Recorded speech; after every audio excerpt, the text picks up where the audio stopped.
Okay. Good evening, everyone. This is Josephine Selvakumar, Western Sector Planner with Department of Planning. I welcome you all to the Quality of Life Focus Group meeting for the Arbutus Sustainable Community Area. Today is November 12, 2020, and the time now is 6:05 p.m. I welcome all the community members, the advisory committee members, planning staff, county representatives, council aides from the council office, and I welcome everyone who have joined me here virtually.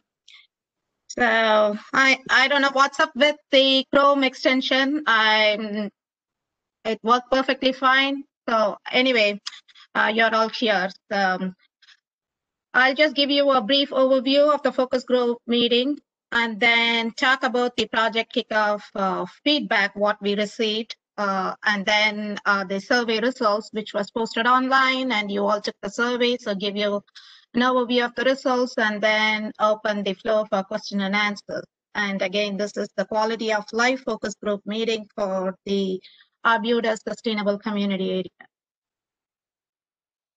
So these are the November meetings that are scheduled and that was held from last week. So we had the transportation and economy focus group meeting last Thursday. Now we are doing the quality of life focus group meeting at 6 p.m. now, and then we have the environment focus group meeting at 7:30 p.m. And then we have the housing and local government focus group meetings next week on the 18th. So what is quality of life and what are the projects we would be talking about today? So this mainly focuses on public health and the community residents' life. So the projects mainly focus on public safety, crime and safety issues, which was addressed a lot in from the survey results. And the programs, the wellness programs, and the facilities for the community and the civic communities, and how to collaborate with faith-based organization, arts and entertainment, education, and also homelessness prevention, which was addressed a lot with the surveys. So we had a project kickoff last month, and the main thing that was discussed here at the project kickoff related to quality of life was the parking issues, mainly in the Selma Avenue. And there were a lot of talk from the project kickoff to the feedback, and then the previous survey, community meetings and survey results on the collaboration with the UMBC, and there is active participation also from UMBC. And there were also comments to install trash cans. So from the feedback we got from the survey results, this is the graph showing for strengths and weaknesses. This was also discussed in the previous focus group meetings. The strength, mainly the proximity, the location of Arbutus having access to the Catonsville, Elkridge, Ellicott City, Highway, and UMBC being closely and adjacent to all these areas. It's also walkable to all these areas, which are the main strengths mentioned, and also the quaint neighborhood, small town neighborhood was mentioned throughout the survey. And the other talks about like people being in the Arbutus for quite some time and how they like the place and how the businesses they run and they live in the community. So these are the strengths that were talked about.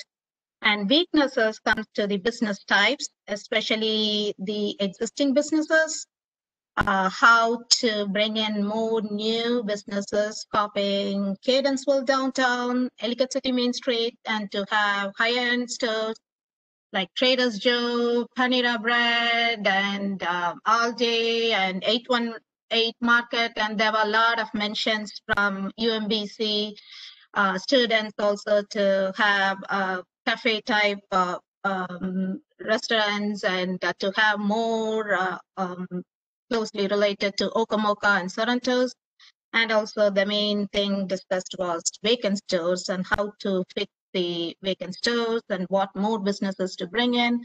Crime was addressed, flooding issues in Leeds Avenue was addressed, and also the lack of green space. So looking at the survey, there were close to 36 responses, out of which 32 was focused on the quality of life. So there were comments to have dog park, health and wellness facility, mainly to offer classes to help people, especially suffering from mental illness, and homelessness was addressed a lot.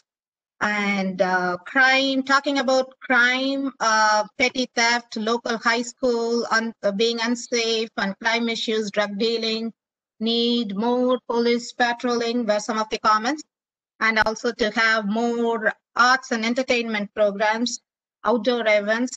There were some examples quoted like farmers market, open houses and green technology fair, UMBC neighbor open houses meet and greet, barbecue, to bring in barbecue and craft fair, and these are few outdoor events which were noted, and also to have higher end grocery stores. Specific mentions were from Catonsville downtown, and to have more amenities. And talking about homelessness, specifically East Drive was mentioned, where panhandling and issues of crime are there. And then green space, need of green space and open space was also mentioned in the survey results. So with the results and points which we just discussed, this is the graph showing that crime was mentioned in East Drive especially, and also there were no specific areas were given, but generally it was addressed. And then need for more facilities and programs and events was something which was common from all the comments we received. And collaboration with UMBC was unanimous for all the focus group survey results. And there were common comments on more green spaces and to have a clean area and things like that. So from the comments which we received, we would like to know what are the specific outdoor events you're talking about. There were some mentions, but if you would like to elaborate more on that, today is the time. And crime and homelessness was equally addressed. Some of the areas mentioned was the East Drive and the local school. But if there are specific areas, we have Captain Latshaw here, so now is the time to talk about that. And then also for, there were a lot of mentions of more entertainment programs, wellness programs, events and amenities to have more to copy. Those are in Catonsville and Ellicott City. So if you have any, and we heard a lot from the transportation and economy focus group too from UMBC students, and I'm sure UMBC students are there now too. So if you want to elaborate on that, you're welcome to do so. And if there are questions which you haven't brought about in the project kickoff or during the survey or previous focus group meeting, you can still talk about anything related to quality of life for Arbutus Sustainable Community Area, focusing on their strengths, weakness, or challenges and opportunities. So these are the main things which we are focusing on to get your feedback. So anything if you have not addressed in these areas, you're welcome to talk now. And with this, I will conclude with what I have to let you know. And I'm sure you're pretty much comfortable now to type your name on the chat box and then go ahead with your questions. So I'll have my GIS and Google Maps open to pull in areas if needed. So with that, I will turn on to you all to answer the question. Thank you.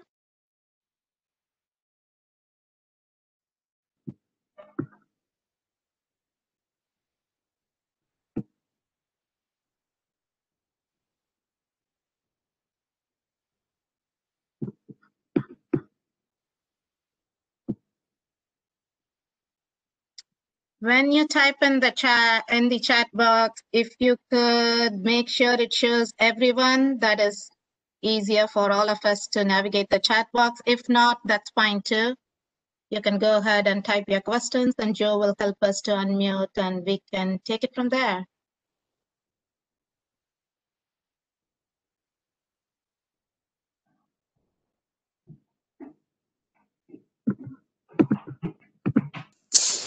I'm unmuting Etka for some comments.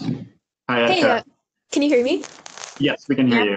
Awesome. Hello, my name is Ekta Daryani, and I am part of the Student Government Association at UMBC. And I have a few suggestions for community involvement, and especially a way to collaborate with UMBC in terms of the quality of life in Arbutus.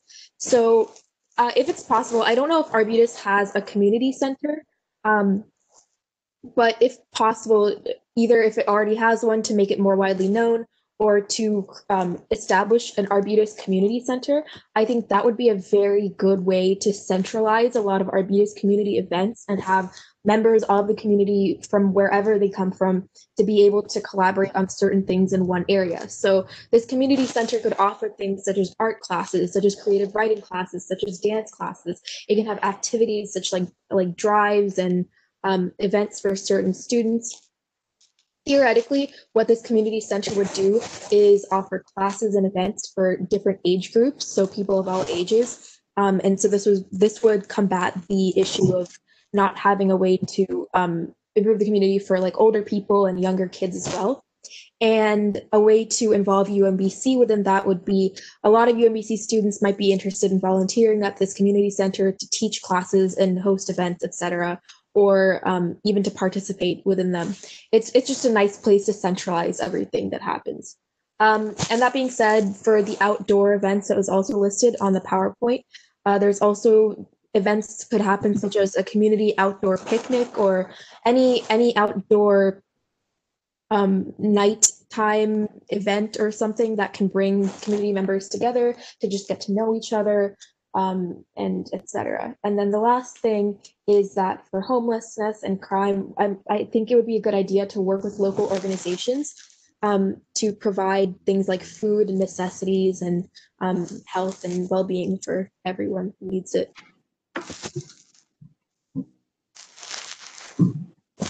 Thanks, Ekta.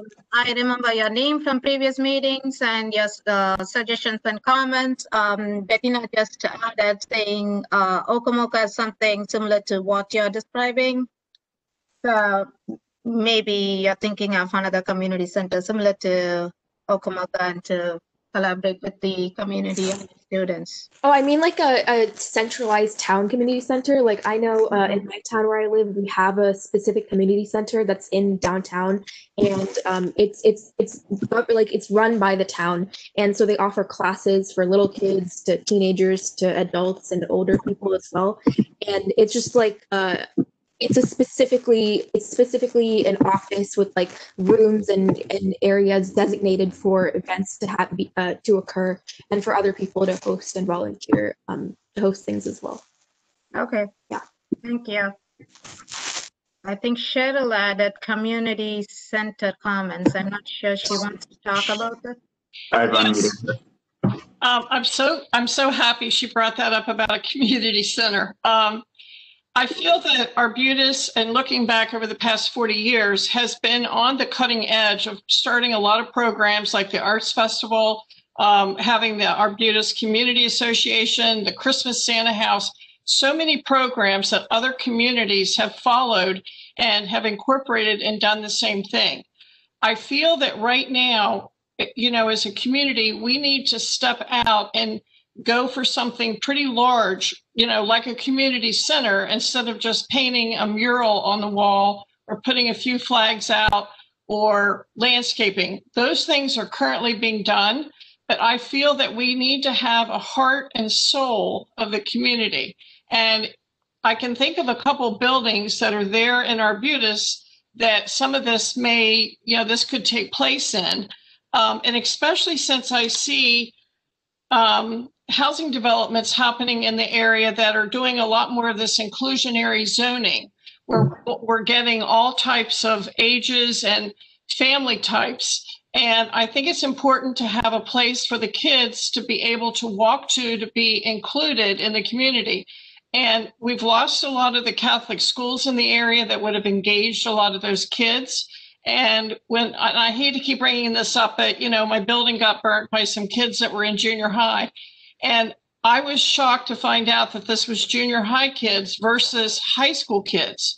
And I have since come to find out that a lot of these junior high kids are at risk because their parents are involved in, you know, they're in prison, they've overdosed on drugs, grandmothers are raising them. So if there was a community center that they could walk to on their own to be involved in activities in the community, and the UMBC students could do things like have classes or engage them like with the chess club, or just, I can think of a million things that could be done. I just think that would be the next big step that this community really needs to look at. And the last thing, when I look at like the budgets from, like, it used to be the ABPA, but now they've changed the name to GABA. When you look at the operating budget back in the day, that was run mostly by volunteers, and it didn't have an office, but now it has an office that requires rent. It has to have a little bit of salary for some help. And that's all, you know, that's great because it's hard to find volunteers anymore. However, that does take a larger portion of the budget from when they do fundraising. So not a lot of that money gets returned, you know, as it used to. They return as much as they can. I know they do. But, you know, it seems like if they had a place that was a community center, that maybe they wouldn't have quite so much of that overhead, and they would have a place that was the heart and soul. And I can think of a couple locations. There's right across from Sorrento's, there is it used to be a high store. It's kind of a convenience store that's right there on East Drive.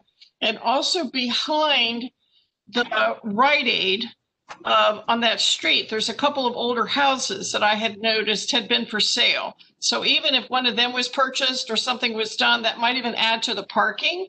Or over on Linden Avenue, there is a gas station, and across from where I used to have my store, there's two properties there between the fire department and the Bank of America, and they have extremely long lots. And I know that one of the gentlemen, he had a law office there and he's retired. So I don't know if any of those people would be interested in selling their property. And or somebody had even mentioned that shopping center that everyone complains about that has the shop and save. If something could be done to purchase that and use part of it for a community center. I tend to kind of think about going more up towards where the center of Arbutus is, where the clock is and all that, because I think a lot of people kind of think of that area as the center of town. But I think we're ripe to have some type of a community center. And I feel that that would give us a huge place to interact with UMBC and people in the community. And if we were to have outdoor events or whatever, we could have a magic show for kids, or we could have a small cooking class. And then they'd have a place to come in and register and, you know, find out about events. So I go along with a young lady with the UMBC that I really feel like we need a community center, and we're, you know, at the point that we could go ahead and get that in our next step.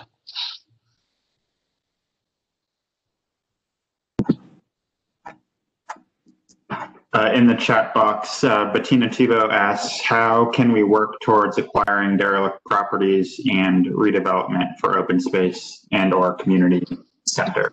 I will unmute Bettina.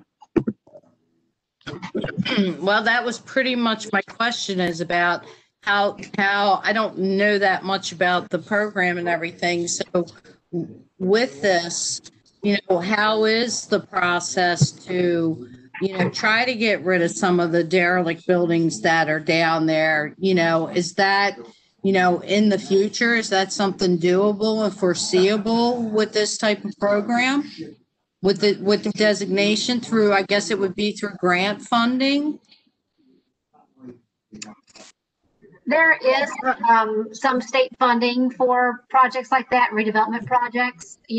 Those projects usually are not an overnight endeavor. Getting a property owner who wants to sell or is willing to work to assemble some properties, that type of thing. But yeah, I mean, definitely there's state money in there for that type of thing. Okay. Yeah, I mean, it's just, that I think that's been a reoccurring theme of our meetings is how to get these landlords engaged and on board with the big picture and, trying to affect change and, something for the community also that Right. they could. And I think sometimes it comes as a matter of time as things start to change in Arbutus in one direction or another, or, again, oftentimes, some, families age out of properties and they want to sell at some point. I mean, it's kind of, without, knowing specific things to talk about, I'm kind of just being very general, but, there is money there. There's tax credit money. There's demolition money. There's a variety of Right. Yeah, that's right. Like as we discussed earlier in the project kickoff, and Bettina should be familiar with the revitalization toolbox, which you can take advantage of getting the designation, and also other county programs being in CRD. It's just that finding the property owners and working with those properties. After that, you can take advantage after getting the designation and also being in the CRD. Right. I think all of these conversations are very important, but I've learned from my experience of the past couple years that nothing happens fast. It's a slow process, and it's nice to have goals and obligations. And when you have, a strong presence with the business association, helping leading the charge, and then you have a foundation that's set up to support the work also. I believe we have to crawl before we can walk, but it's nice to set future plans.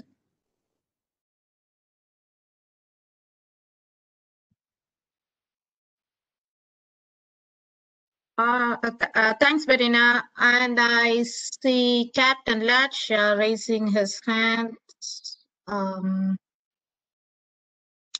Joe, if you could please unmute.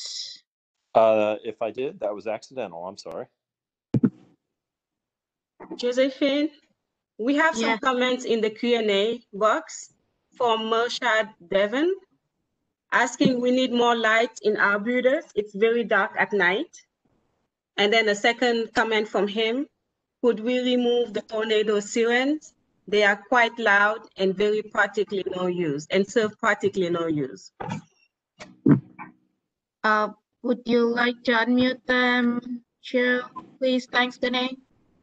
Sure. Who am I unmuting? Devon. Mershad.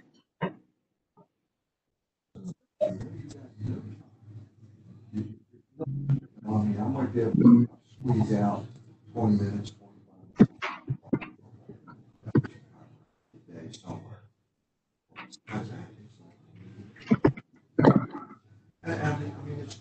Hi, everyone. Okay, Devin, you're unmuted. Thank you. My name is Mershad Devon. I'm a third-year student at UMBC. I also attended the last two focus groups. There is a lack of lighting in the Leeds Avenue, I think, and a little bit further down in Linden Avenue, especially the shopping center where Save a Lot also exists. It's a little bit dark. It's a little bit scary at night, especially if you're traversing by foot. Also, if you go deeper down on East Avenue, right into the intersection with Tom Day Boulevard, oh wow, that area is so dark, and practically the only thing that's lighting that area up is the car lights that are traversing through that road. So I don't know if we could add more lights to that area, perhaps on both sides, because it's a boulevard and there's two roads. I think that would be really, really beneficial. Also, another thing that I've been noticing is the tornado sirens. I'm not entirely sure if they're tornado sirens or some sort of sirens that existed from World War II. Not entirely sure what purpose they serve, but whenever there is a little bit of drizzle, goes on for minutes and minutes and minutes. And today especially, it was raining a little bit and it went off like 4 times. It's very loud. It disturbs our sleep, and it's quite an ear sore, as someone might say. Thanks, Devin. No lights in Leeds Avenue, Linden Avenue noted. Tornado sirens, I don't know. Who should address that? I believe those tornado sirens that he's referring to would be the volunteer fire company. When they receive an emergency call, they will alert the siren to alert their members to respond to the firehouse in order to jump on the medic or the fire truck and respond to the scene of an incident. So those are the sirens that he's likely hearing.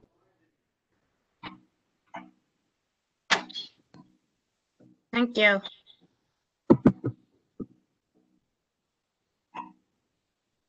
So Bettina says, read my comments. What is she saying?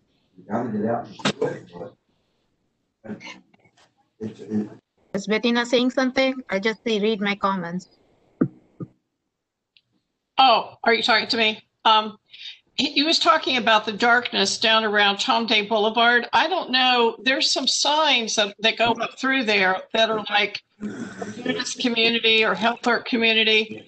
You've got the problem with houses along there, and you've got street lights. So I don't know if there's a certain amount of lighting that can be there that is really a problem shining in residents' homes. But it seems like if those signs were lit, if they're not lit now, or if they had floodlights that would come from the ground up, that would offer, some additional lighting. And some of the community associations may be very well to, may be very happy to take like the Hillthorpe improvement to be able to take that on.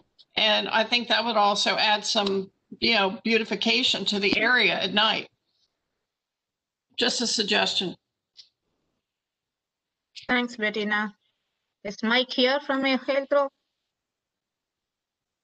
He usually attends all the meetings. I don't see him.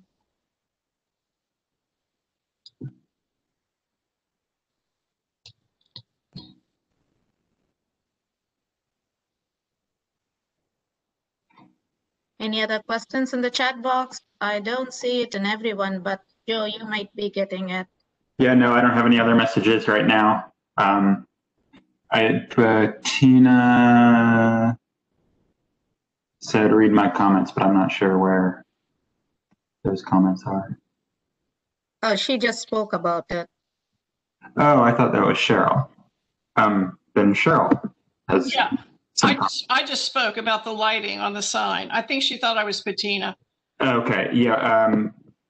Bettina, I will unmute you and see if you have anything to say. Yeah, I had typed in 2 comments before I typed in read my comments, and Captain Latshaw had explained it was the firehouse siren, and that's a call for help. That's a volunteer fire department, and that siren's been blowing in Arbutus for over 80 years. So it doesn't happen at night. They don't blow the rounds like they used to, but during the day, the siren is in operation, and it's been like that for 80 years.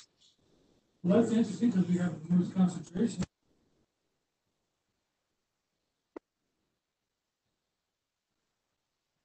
Thank you.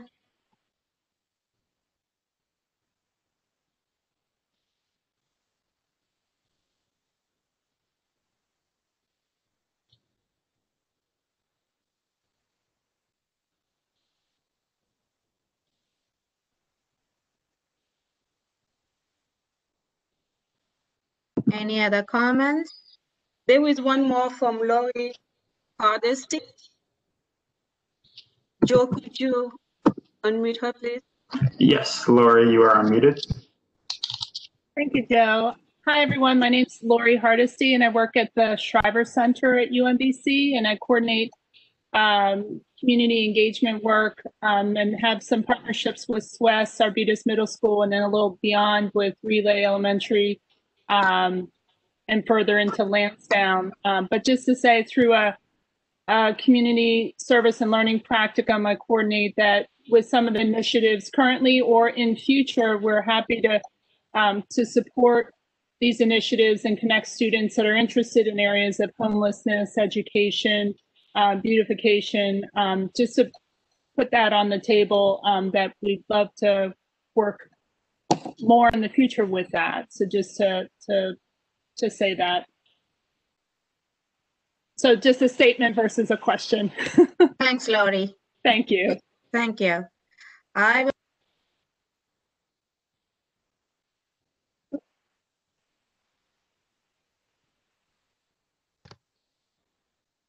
Looks like you're on mute, Josephine. Yeah, okay.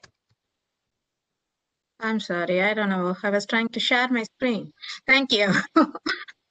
Thanks, Laurie. I was just saying I've tried to share my screen to see if you can give me more input on the questions we are trying to get answered. If there are no other questions in the chat box.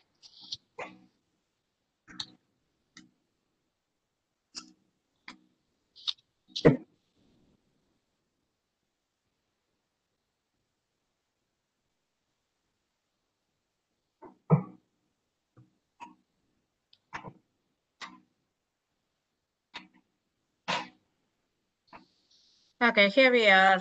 I just want to know, like I did hear comments on the outdoor event, community center, and there were a lot of survey comments on crime and homelessness. If there is anything you want to address, now's the time. So we are here to take comments because that was one of the pressing issues from the survey results. And you all did talk about the amenities and events and what you need, but if there is anything specific to specify on the programs or anything you have in mind, as we have UMBC students participating here, just to jog your memory to let you know that these are the areas we are focusing on from your survey results. Cheryl mentioned security cameras and tree planting, so I will unmute her now. Okay.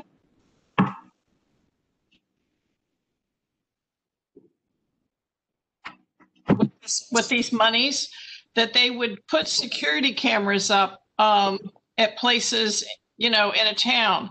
Is that something that the police thinks that we need, or the community thinks that we need, that because we keep talking about the crime and people's reluctance sometimes to call the police just because maybe they don't want to get involved? But is that a need in Arbutus to have those security cameras up, at least at a couple of the intersections? You have Captain Latshaw here. I will let Captain Latshaw take the question. Yep, Captain Latchall's here. So here's my take on Arbutus and what I will tell you about that little area. Contrary to maybe some people's opinions, that area is extremely safe. Obviously, I will never advocate against cameras because they have a use and they have a value.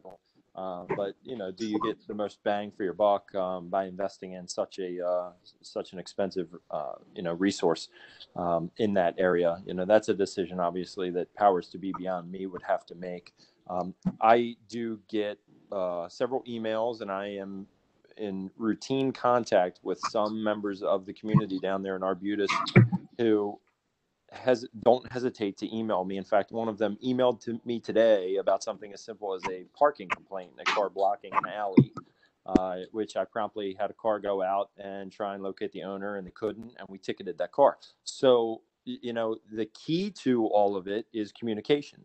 So I tell everybody the same thing. We are all in this together. So if you see something or there's a problem in your neighborhood and you need us, then we're a phone call away. But if you don't call us, then I'll never know. And people, unfortunately, get in the habit of utilizing their little Nextdoor app or their little neighborhood group chat or, whatever the case might be, when you got to remember, you need to plug us in and call us so that we can address things. With regards to, overall crime, again, along East Drive, the hub of Arbutus, UMBC, I think all in all, it's a great little area. And I think all in all, things are very good. Just to touch on the homeless aspect of it, we did have some homeless issues about a year to 2 years ago. And I dedicated a lot of resources into that area to work on cleaning that up and combating those problems. It's not perfect. Is it eradicated of homeless people? Nope, it sure isn't. Because like one of the UMBC students mentioned earlier, if we could give them free food and clothing and help and resources, well, that exists already. It's called Matt's House, and it's right there in the heart of Arbutus on East Drive. And he operates under the guise of kind of a church, kind of a outreach effort. And he does do a lot to try and help the homeless and get them on their feet and provide them, some meaningful little tasks and jobs, and pays them when he can. And it's a resource there that, while it has a propensity to attract homeless people, it also has the propensity to try and help them get on their feet. With that said, though, we also do not tolerate the homeless camps that occasionally pop up in the woods and in places where they're illegal or they don't belong. And we typically react and respond to those very quickly to eliminate those, because we certainly, don't want an entire tent city popping up somewhere where it's not supposed to be. So I hope that answers your question. Okay, my next thing was about, just as an FYI to the lady that was commenting from engaging UMBC students, the Hillthorpe Improvement Association took part in a tree planting situation that the state funds, and it was really wonderful. And they identified properties over across the bridge that could use trees, and they planted 8-foot trees and planted them, and it was really a nice community effort. I understand that they want to move to Arbutus proper next year to do this. So this might be something that the UMBC students could get involved in. And the other thing I've noticed at Matt's House is that, yes, they do have people that are helping out the community with the streets and all that. But a lot of some of the requests that seems to go into Matt's House are for older people that live in the community that just can't get out and do their yard work, or can't, do some minor repairs, etc. And I don't know if that's something that UMBC students, there could be some type of a coordination with that. Thank you. Etka from UMBC had a couple comments, so I will unmute her and maybe she can address that point as well.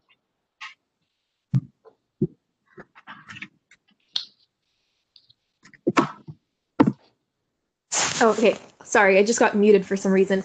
Hello. So Elliot Latshaw just mentioned the thing about the local area that helps give resources to the homeless people in Arbutus. Although I was just saying that there's a lot of local organizations in the area, in the Baltimore County area, as well as the regular Baltimore area.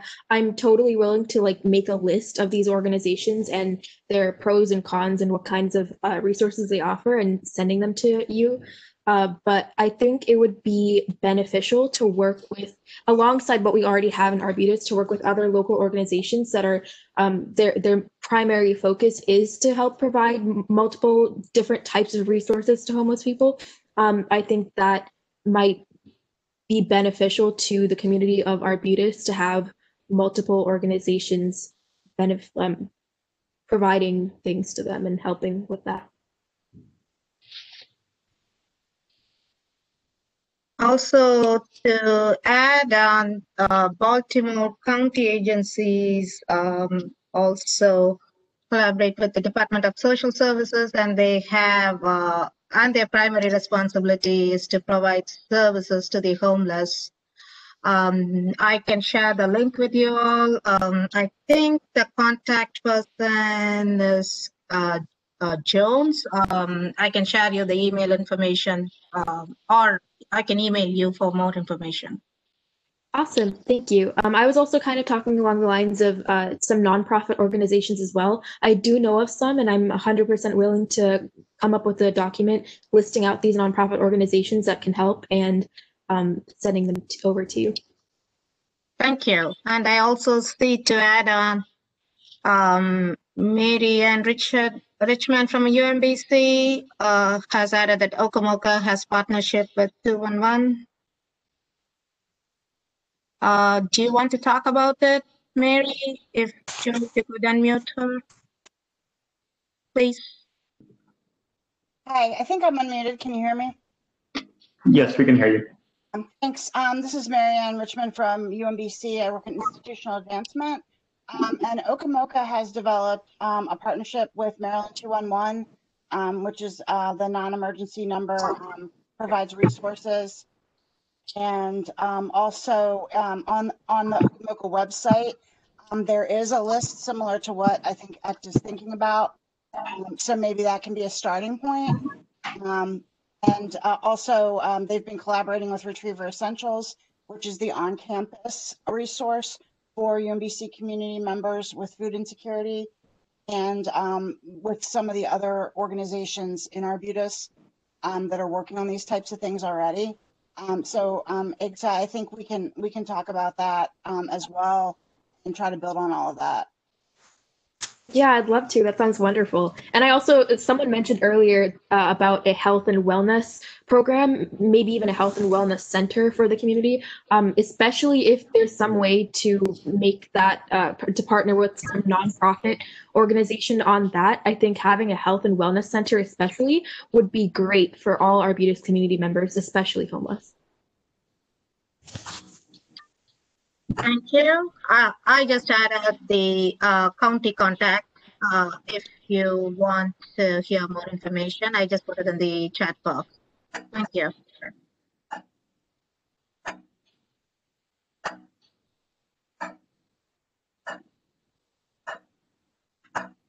Any other questions?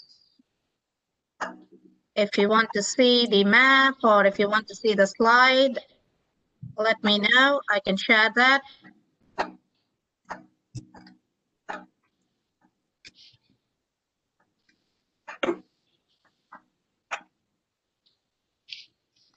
Josephine, can we see the slides one more time just to see if we've covered everything that we need to kind of get information on? Sure.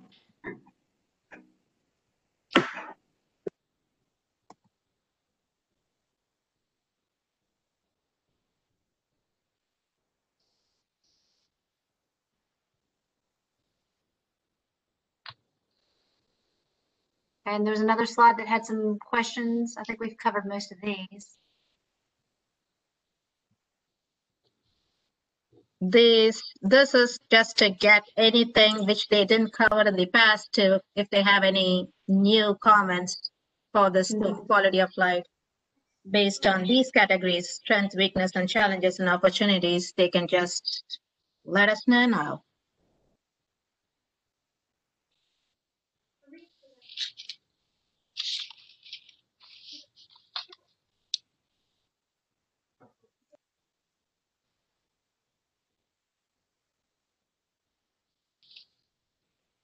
If no more questions, I think Bettina is saying something. Yeah, I was just thinking, and I don't know if it's been addressed, but I don't think I've addressed it. Kind of goes back to the, working with the landlords and everything. But Arbutus, right along East Drive, there's a lot of storefronts on each side, way down. But on the, I guess it would be like the south side of the street, the odd side of the street, behind there, those properties go back pretty deep. And the only thing that stops the property is the waterway, Herbert's Run, that goes through there. So, I would like to look for opportunity to where, maybe we could create some kind of open space area, adjacent to the the waterway. I mean, I know it's not like a river, but there's the property goes back so deep that you could take half of the property and still have a building and parking for that building and still have open space. So as you get towards Linden Avenue, heading east on East Drive, on the right-hand side, those properties right about at Stevens, those properties start getting deep back to the stream. So we're building a town center, there's no open public space in Arbutus, within the commercial area. We had a few benches and that was about it. Thanks for bringing this up, Bettina. I was going to talk about the Herbert Run in the next meeting because that was brought up at the survey results. I was going to bring that up for environment focus group meeting, but from the community, I've heard that maintaining the watershed and also to have a community open space near that was also one of the comments for the environment. Okay. Along the lines on what you're saying. Okay. Yeah, I was just trying to pull that in. My screen is not moving. Yeah, so with the map that you have, you can see Rite Aid on the corner right there. Go down from the ball field. Yeah, you see Rite Aid right there. And then look as you follow East Drive up and, look how wide that starts because the properties go. You can come down, bring the map down a little bit, and you'll see Linden Avenue. Yeah, see where East goes up in Linden Avenue. And you can see that crooked. Look how deep that is back there. I mean, there's a couple residential residential houses, rentals, I believe, but look how deep some of that area is back there. Right.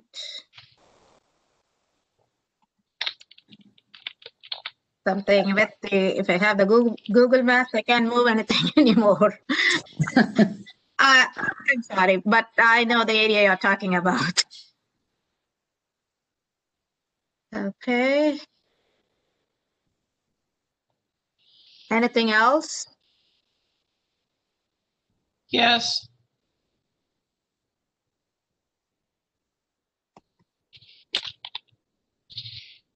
Yes. Can you, I don't know if am I unmuted? You're unmuted, Cheryl. Okay. Is this so Bettina, are you talking about the area behind Sorrento's where I have those two houses there? In that area there by the social club? I'm talking about from there all the way up to Linden Avenue, about how deep the properties go back. But I know there's a couple houses, but like especially behind like the social club and Oak Creek, and then that, the old pool hall building, how far back that goes all the way back behind, where your flower shop was and everything. But look how much, space. It's just kind of like chopped up. There might be an opportunity to do something with it. Yeah, I know. I tried to get, I tried to donate actually that land where the flower shop was, but I couldn't get the social club, to step forward. So that's water over the dam now, because I always felt that parking could go behind that whole area there, and then that would give more to go up onto East Drive. Okay. So, but now the flower shop property has been purchased, but behind Oak Creek, I understand that there's some type of right-of-way issue in that alley there beside the social club. So I don't know if that could be, checked out or not, but you're right. That lane does go, there is a little patch of land there. But if you look up by where the movie theater is, where Exit Realty is, there's a couple of properties along there. They seem to change hands quite a bit. And that land goes way back, okay, there, which would really give a lot of space to have, you know, concerts or an open area in the community. I would think those properties, you know, would give you more space, but give you more area to have the open space for activities to take place, is what I'm trying to say.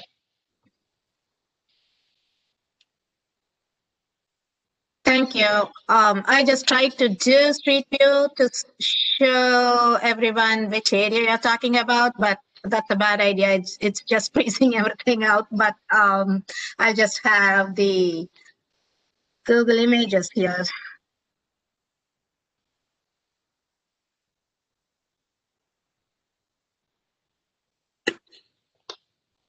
That's going to be 7, couple more minutes. If you don't have anything else to add, I can wrap up the meeting.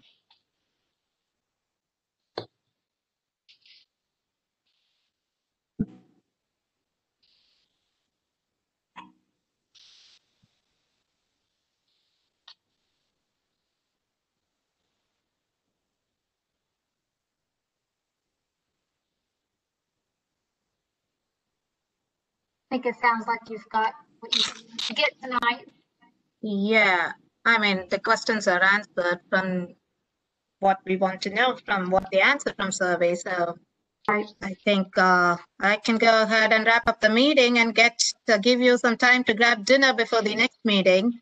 If some of you are going to attend the meeting for the environment.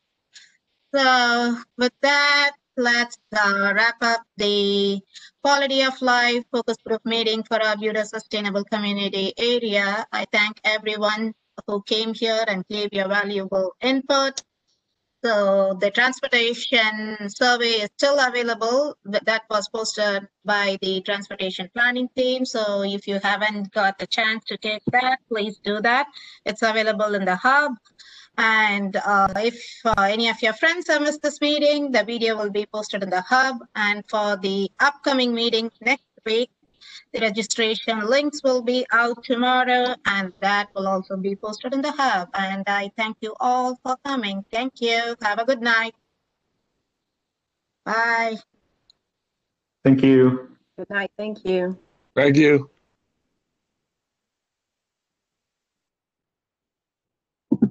Sustainable Community.